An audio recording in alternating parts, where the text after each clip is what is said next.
How to run Google Gsutil using Python. After installing and configuring Google Cloud SDK, Gsutil command can be run by simply typing its name and the argument s using Windows CMD. Here is the example.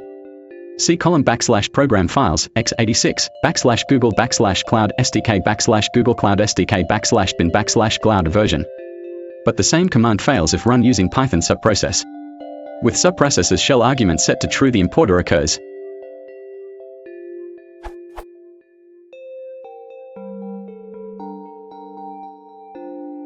With subprocess's shell argument set to false, then the Windows error column, error 2, the system cannot find the file specified, occurs.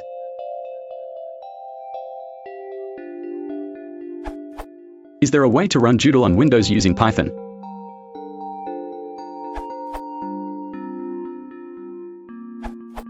Note that the proper and official way to interact with Google Cloud Storage is to make use of the Google Cloud Client library for Python, and not running the gsutil command through subprocess.popen.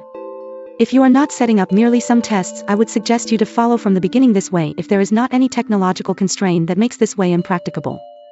You can check at the following links the relative overview and documentation. A small example taken from the documentation can be the following.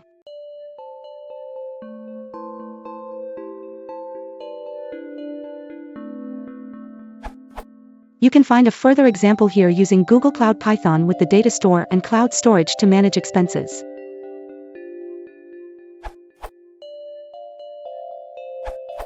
Use Gsutil.which to get the full path to Gsutil in a cross-platform manner.